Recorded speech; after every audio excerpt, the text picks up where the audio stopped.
Hello dear students, we are talking about the basic character of ammonia and derivatives of ammonia in the organic chemistry like amines. This is most important topic in the board examination. Here is ammonia. As you know, ammonia has basic character and its basic character it's due to its lone pair.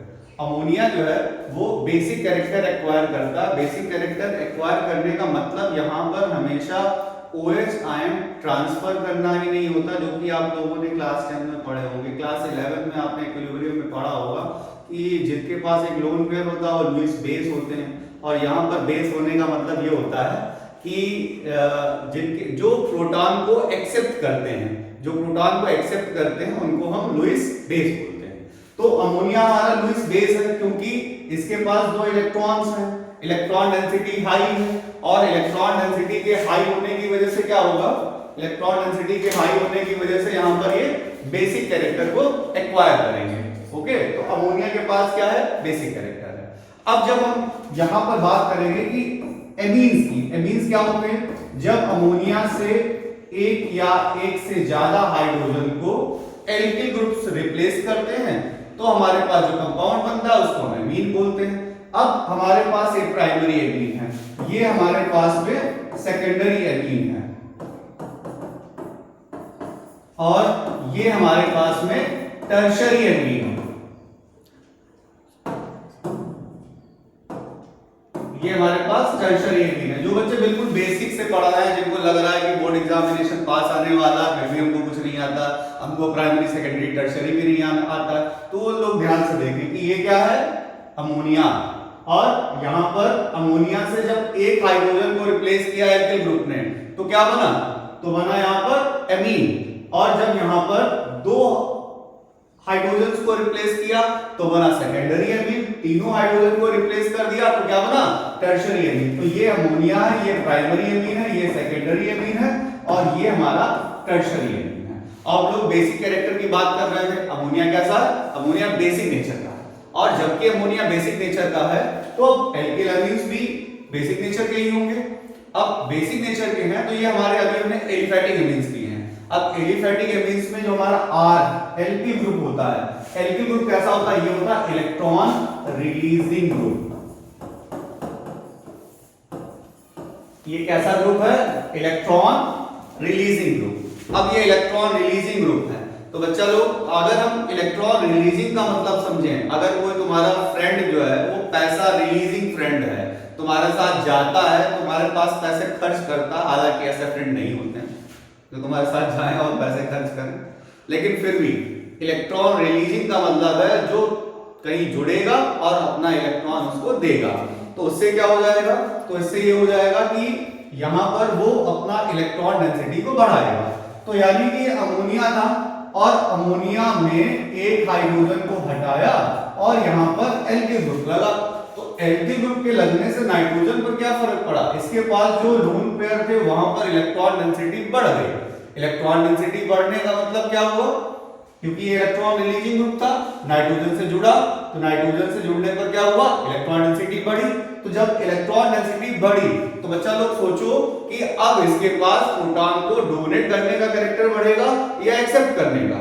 तो answer आएगा आपके मन में कि जो ज्यादा negative है वो प्रोटॉन को डोनेट नहीं करेगा, वो प्रोटॉन को एक्सेप्ट करेगा, क्योंकि इलेक्ट्रॉन डेंसिटी का बढ़ना, निगेटिविटी बढ़ना, तो निगेटिविटी बढ़ने का मतलब क्या हुआ, निगेटिविटी बढ़ने का मतलब है ये अपने तरफ इलेक्ट्रॉन को खींच रहा है, अपनी तरफ इलेक्ट्रॉन्स को ले रहा है। तो अपनी तरफ इलेक्ट्रॉन्स को लेने की वजह से, सॉरी प्रोटॉन्स को लेने की वजह से, प्रोटॉन को खींचेगा तो प्रोटॉन्स को लेने की वजह से क्या हो गया, ये बेसिक कैरेक्टर। कैसा कैरेक्टर हो गया, ये बेसिक कैरेक्टर है। तो हमारे जो एल्किल एमीन्स होते हैं वो अमोनिया के कंपैरिजन में ज्यादा बेसिक होते हैं। Alkyl amines are more basic as compared to ammonia. Alkyl amines are more basic as aliphatic amines. Alkyl amines को ही एलिफैटिक एमीन्स कहते हैं। एल्किल एमीन्स और aliphatic amines are more basic as compared to ammonia. क्यों, क्योंकि जो हमारा alkyl group है वो कैसे ग्रुप है, इलेक्ट्रॉन रिलीजिंग ग्रुप्स हैं, तो ये क्या करेंगे, ये इलेक्ट्रॉन डेंसिटी को बढ़ाएंगे। इलेक्ट्रॉन डेंसिटी बढ़ेगी तो क्या होगा, इलेक्ट्रॉन डेंसिटी के बढ़ने की वजह से उनके पास जो प्रोटॉन को डोनेट करने की टेंडेंसी थी वो कम होगी, यानी कि प्रोटॉन को एक्सेप्ट करने की टेंडेंसी बढ़ जाएगी। और जबकि प्रोटॉन को एक्सेप्ट करने की टेंडेंसी बढ़ेगी तो इनका बेसिक कैरेक्टर भी बढ़ेगा, यानी कि एल्किल एमीन्स हमेशा ज्यादा बेसिक होते हैं। एल्किल एमीन्स कैसे होते हैं, हमेशा ज्यादा बेसिक होते हैं। और यही बात आती है एरोमेटिक एमीन्स की। अब एरोमेटिक एमीन्स की बात हुई तो ये हमारे पास अमोनिया था। अब अमोनिया में क्या हुआ, एक हाइड्रोजन को रिप्लेस कर दिया बेंजीन रिंग ने। अब बेंजीन रिंग ने जब रिप्लेस किया तो तुमको पता है कि भाई बेंजीन क्या करते हैं, बेंजीन रिंग क्या करती है, यहाँ पर रेजोनेंस की वजह से इलेक्ट्रॉन का डीलोकलाइजेशन हो जाता है। तो इलेक्ट्रॉन्स के डीलोकलाइजेशन की वजह से नाइट्रोजन पे जो हमने लोन पेयर ये बनाया है, इस लोन पेयर में अगर देखा जाए तो यहाँ पर इलेक्ट्रॉन डेंसिटी में क्या फर्क पड़ेगा, कम हो जाएगी। जबकि इसकी इलेक्ट्रॉन डेंसिटी कम होगी तो सोचो कि प्रोटॉन को एक्सेप्ट करने की टेंडेंसी पे क्या फर्क पड़ेगा। जब भाई निगेटिविटी कम हो गई तो पॉजिटिव को एक्सेप्ट करने की टेंडेंसी कम हो गई, यानी कि ये कैसा हुआ, ये कम बेसिक हो गया। ये कैसा हुआ, ये कम बेसिक, यानी कि aliphatic amines are more basic than ammonia because there is electron releasing group. Electron releasing group increases electron density. Increases electron density means increasing proton accepting character means basic character. In the other case, when there are aromatic amines, then due to resonance there is delocalization of charges, so electron density on nitrogen atom decreases. When electron density decreases, then proton accepting character also decreases. Proton accepting character decreases means basic character decrease करता है। अब यहां पर हम लोग substitutes की बात करते हैं। अब ऑब्वियस सी बात, अगर हम एक CH3 यहां पे लगा देंगे, एक CH3 यहां पे लगा देंगे तो क्या हो जाएगा, ये इलेक्ट्रॉन रिलीजिंग ग्रुप है, बेसिक कैरेक्टर को बढ़ा देगा। ये कैसा हो जाएगा, ये और ज्यादा बेसिक हो जाएगा। ये क्या होगा, ये और ज्यादा बेसिक हो जाएगा। लेकिन यही अगर हम लोग अपने एनिलीन में, ये हमारा एनिलीन है और इसमें हम इलेक्ट्रॉन विथड्राइंग ग्रुप लगाते हैं, जैसे क्लोरो, फ्लोरो, नाइट्रो, आयोडो, ब्रोमो, साइनो, तो ये जो ग्रुप होते हैं, नाइट्राइल ग्रुप को साइनो कहते हैं, तो ये जो ग्रुप होते हैं, ये ग्रुप क्या करते हैं, ये इलेक्ट्रॉन डेंसिटी को कम करते हैं। अब इलेक्ट्रॉन डेंसिटी कम होगी तो क्या हो जाएगा, उसका बेसिक कैरेक्टर और कम हो जाएगा, यानी कि ये कम बेसिक है, ये ज्यादा बेसिक है। क्लियर हो रहा ना। CH3 ग्रुप का काम क्या है, उसका काम है बेसिक कैरेक्टर को बढ़ाना। Methyl group, ethyl group, ethoxy group, methoxy group, इनका काम क्या है, बेसिक कैरेक्टर को बढ़ाना।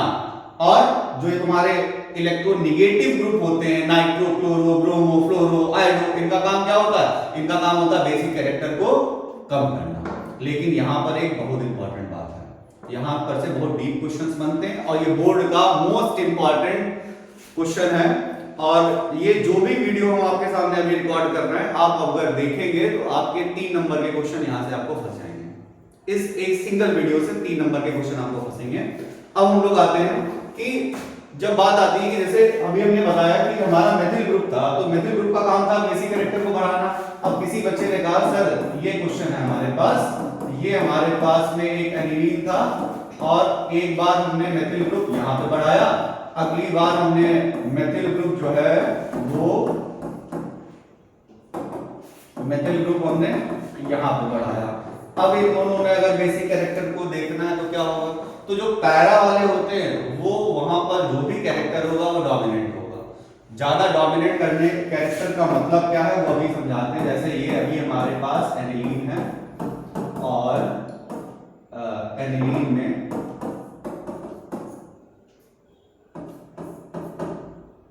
ये क्लोरो लगा है पैरा पे और ये क्लोरो लगा है मेटा पे। जैसा कि आप जानते हैं मेथिल ग्रुप का काम क्या होता है, मेथिल ग्रुप का काम होता है बेसिक कैरेक्टर को बढ़ाना। मेथिल ग्रुप का काम है बेसिक कैरेक्टर को बढ़ाना। तो ये क्या करेगा, ये बेसिक कैरेक्टर को बढ़ाएगा। तो बेसिक कैरेक्टर को पैरा पोजीशन पे जो भी इफेक्ट होता है वो ज्यादा डोमिनेट होता है, यानी कि ये वाला ज्यादा बेसिक है। इन दोनों में देखा जाए तो नीचे वाला ज्यादा बेसिक है, लेकिन ऊपर वाले में अगर देखा जाए तो क्लोरो का काम क्या होता है? क्लोरो का काम होता है बेसिक कैरेक्टर को कम करना। तो ज्यादा उसने अपना कैरेक्टर कहां पे दिखाया हुआ? पैरा पे। यानी कि क्लोरो ने पैरा पोजीशन पे बेसिक कैरेक्टर को ज्यादा कम कर दिया। तो इस बार हमारे पास में ज्यादा बेसिक कौन हुआ? मिटा वाला। तो पैरा पर जो भी इफेक्ट होता है वो ज्यादा डोमिनेंट होता है। यानी कि बेसिक कैरेक्टर को कम करने की बात आएगी तभी पैरा पे ज्यादा होगा, बेसिक कैरेक्टर को बढ़ाने की बात आएगी तभी पैरा पे ज्यादा होगा। पैरा वाले हमेशा मेटा से ज्यादा होते हैं, ये बात याद रखना। अगर हमारा मेथिल ग्रुप लगा है पैरा पे और मेथिल ग्रुप लगा है हमारा पैरा पे और मेटा पे, तो जो पैरा पे जो कैरेक्टर था बढ़ने वाला वो बढ़ जाएगा। लेकिन वही अगर हम लोग मेथिल की जगह पर क्लोरो लगा दें तो क्लोरो के केस में क्या होगा? क्लोरो का काम क्या है? क्लोरो का काम है बेसिक कैरेक्टर को कम करना। तो वो अपना पैरा पे कैरेक्टर अपना ज्यादा डोमिनेंट दिखाएगा, यानी कि पैरा पे बेसिक कैरेक्टर को और कम कर लेगा। क्लियर है? ये बात समझ में आ रही है? फिर हम लोग आगे देखते हैं कि जो आर्थो वाले होते हैं, आर्थो कहते हैं हमको इलेक्ट्रॉन रिलीजिंग या इलेक्ट्रॉन विड्रॉइंग से कोई मतलब नहीं। आर्थो पे लगा है तो इसका मतलब बेसिक कैरेक्टर कम है अमोनिया से। आर्थो है, आर्थो पर बेसिक कैरेक्टर क्या है? आर्थो पर बेसिक कैरेक्टर क्या है? कम होगा, चाहे जहां भी लगा हो, चाहे जहां भी लगा हो। लेकिन अगर वो आर्थो पे लगा है तो आर्थो पर क्या करेगा? आर्थो पर बेसिक कैरेक्टर हमेशा अमोनिया से कम होगा। आर्थो पर क्या होगा? आर्थो पर बेसिक कैरेक्टर हमेशा अमोनिया से कम होगा। अब आते हैं हम लोग मेथिलअमीन और एथिलअमीन की तरफ। तो हम लोग मेथिलअमीन की बात करेंगे तो मेथिलअमीन्स और फिर आता है हमारे पास एथिलअमीन्स। तो मेथिलअमीन्स में हम आपको एक ट्रिक बताते हैं, वो ट्रिक है आपकी 213, इसमें है 231, फिर है 321, 321 है रिपर फेज में। यानी कि मेथिलअमीन्स में बात आए तो मेथिलअमीन्स में जो सेकेंडरी वाले हैं वो सबसे ज्यादा बेसिक हैं, प्राइमरी वाले उससे कम बेसिक हैं, टर्शियरी वाले सबसे कम बेसिक हैं। सेकेंडरी सबसे ज्यादा बेसिक, प्राइमरी उससे कम बेसिक और टर्शियरी सबसे कम बेसिक। ये स्टेरिक हिंड्रेंस की वजह से यहां पर हुआ। और जब बात आती है हमारी एथिलअमीन्स की तो सेकेंडरी तो हमेशा ज्यादा बेसिक होंगे, बट इस बार क्या हुआ? टर्शियरी ज्यादा हो गया, प्राइमरी कम हुआ। लेकिन जब वेपर फेज की बात आई तो वेपर फेज में क्या है? वेपर फेज में सॉल्वेंट की एब्सेंस है, जबकि सॉल्वेंट की एब्सेंस है तो हाइड्रोजन बॉन्डिंग का कोई केस नहीं हुआ। और जब हाइड्रोजन बॉन्डिंग का केस नहीं हुआ तो क्या हुआ? Tertiary, secondary and primary. तो यानी कि जब मेथिलअमीन्स होंगे तो सेकेंडरी, प्राइमरी, टर्शियरी, एथिलअमीन्स होंगे सेकेंडरी, टर्शियरी, प्राइमरी, और जबकि वेपर फेज होगा तो tertiary, secondary and primary.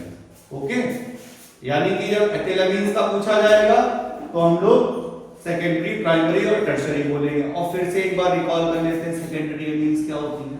Secondary amines का मतलब होता है जब नाइट्रोजन के पास एक हाइड्रोजन है। अगर दो हाइड्रोजन है तो हम लोग क्या कहेंगे? दो हाइड्रोजन होने पर हम लोग उसको बोलेंगे प्राइमरी अमीन। अगर एक भी हाइड्रोजन नहीं है तो वो है टर्शियरी अमीन्स।